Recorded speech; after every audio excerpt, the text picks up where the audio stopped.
Everything that I do is going to be geared towards providing spaces of healing. So if I'm gonna make a video about fuckboys, you know I have to follow it up with a video about healing from fuckboys. Because the goal of this is not just to like bash men or anything like that. I love women, I love myself, and I love men. They're a part of my community. The goal is though to like share these stories publicly so that we can open the discussion and invite some healing. So in this video, I sat down with a dope group of women and they shared with me life after fuckboy.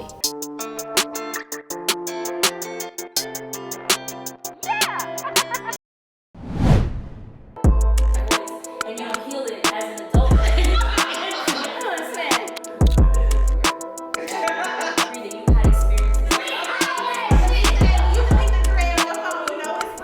Hi everybody, my name is Aisha Thalia and I'm an educator, and I've made it my life's mission to educate women about how to spot a narcissist. Hi everyone, I'm Raquel Savage. I'm a sex coach, sex educator, and sex worker. Hi guys, I'm Patrice. I'm a millennial podcaster, and I have 20/20 vision when it comes to spotting a fuckboy. What's up, y'all? It's your girl Sheila Marie, and today we are talking about healing post fuckboy. So, ladies, I want to start at what makes healing post fuckboy different from other types of healing. I think that it put in perspective of normal breakups. You still say, you know what, this person got on my nerves, did this, but we had some good times. And that is something that can be recognized. You had some good times with them, it's not all bad. Right.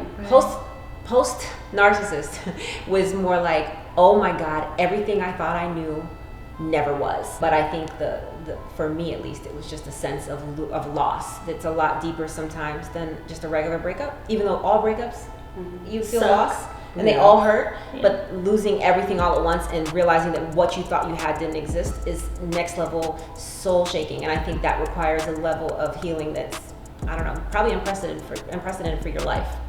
Yeah, and I think also with this specific thing, it may shape and change how you look at men specifically, which further kind of affects how you're going to inform other relationships. That's the same thing she said when we were talking in her story. She said after dating him, she felt like she loved different. But why do you say that? While we can validate bad experiences with men, approaching relationships with men as they're all going to be terrible, this is going to be the worst, it's not going to be productive for you if your goal is to have a healthy relationship. Absolutely. So while that can be true, it can be and in both, not either or, you know what I mean? It can be, I've had really bad experiences, I've dated fuckboys, they were trash, boom, and I can now move forward and have healthy relationships with men who aren't going to be fuckboys. Right. And I think that is a really important nuance, because I think in a lot of these conversations, it's very binary. It's like I'm either the victim or I'm the perpetrator. Right. And that's not always the case. And many times, a lot of us are both.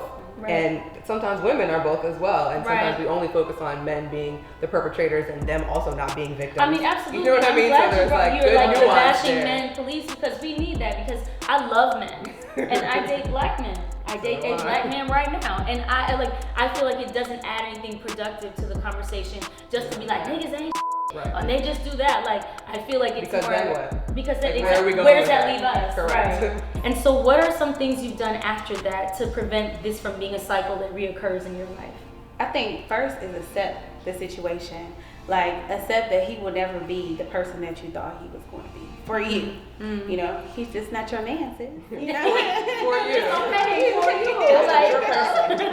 Right. And I don't know if it was wanting to be in a relationship, wanting to have that male presence, or just, you know, seeing the end goal of marriage. Like, I just want to be married, you know? Leaning into the pain, not rushing your healing is another thing you can't. I mean, people can tell you all day, get over it. That's not how it happens. You have to lean into it. You almost have to get familiar with the pain. You have to let it hurt, as that way you know the pain, and then you can come up. And the biggest thing for me is definitely forgiving yourself, because I cried every day, all day for months. And it wasn't that I was just mourning a relationship that was something that I was mad at myself. I was like, how did I not see? How did I miss this? How did I, and how could I have gone this far? And you're mad at yourself and you don't trust yourself anymore. The person you don't trust is you, because you're like, people can do what they do, but you allowed it. Right. However, we all still deserve to be able to process our trauma. So the things that I would say that are important, I have like a processing worksheet that I use with people who really don't have access, is to think about what the incident or event was, recognize whatever it is. Maybe it's, and trauma is not always like this huge, maybe life-changing event that you imagine it to be. It can be people, places, things. It can be a feeling. It can be a specific incident. It can be a theme in your life, whatever it is. So pinpointing whatever those things are, and then being able to kind of reflect on what the messages are, the meanings that you assign to that. What are the I statements? What I call the uns. So I feel unworthy, I'm unimportant, I'm unknown. All of those things, all the ways you basically have internalized it.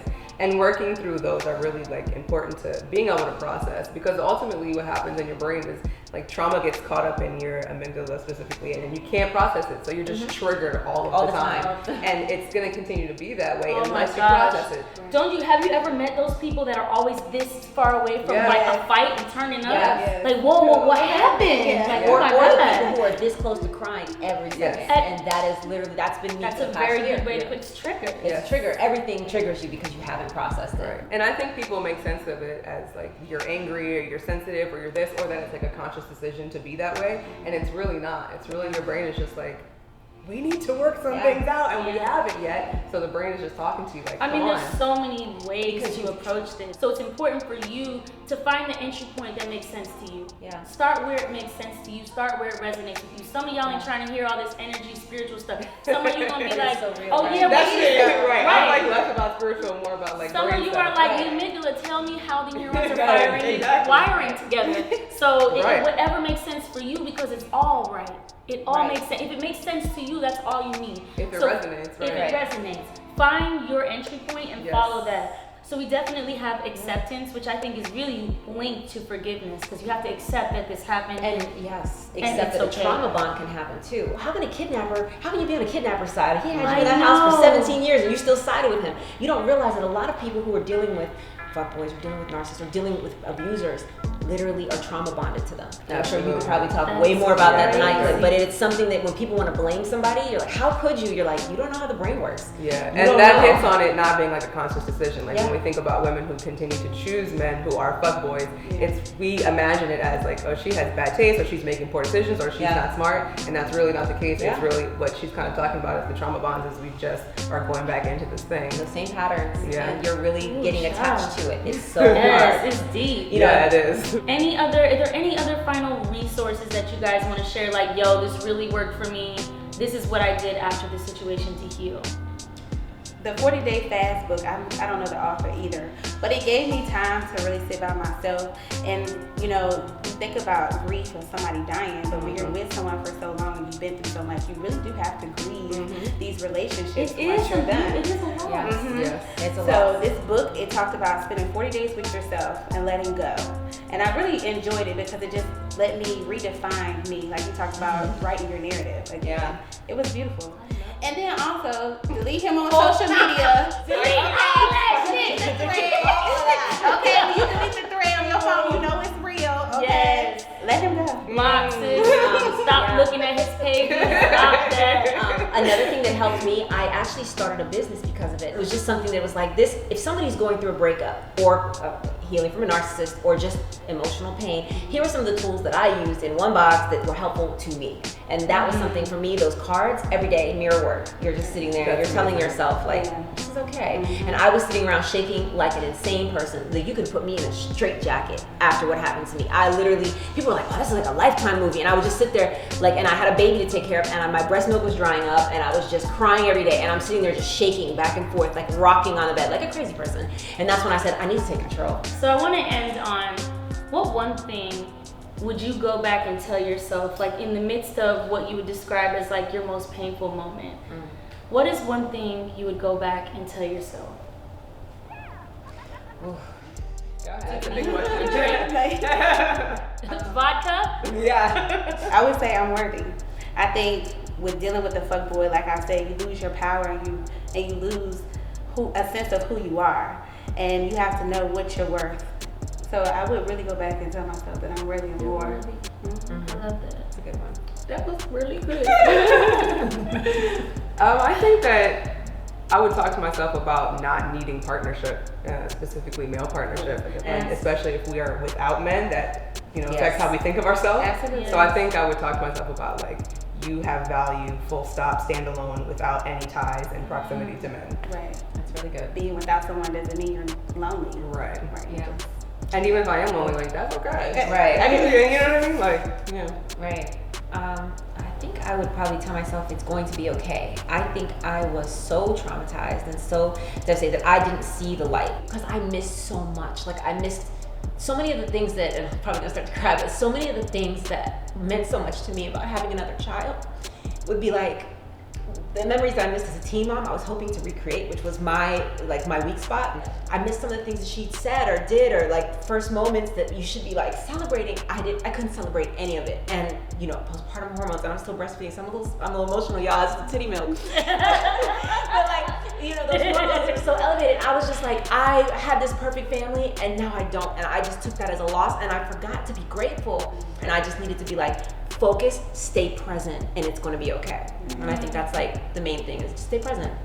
Thank you so much, ladies. I appreciate all your insight.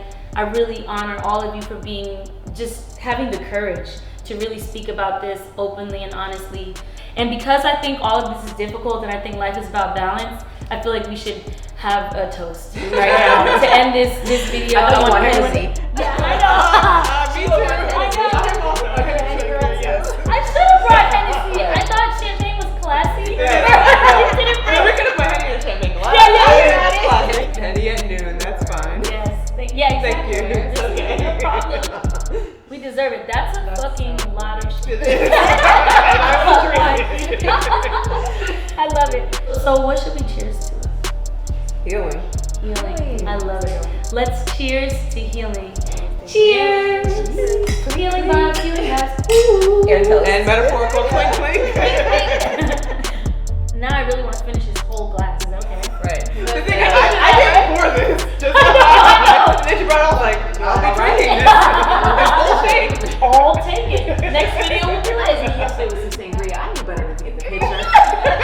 Listen, if you liked the video, as always, please like, subscribe, and let me know what you think in the comment sections. But be nice, because y'all be going in. Let's get it.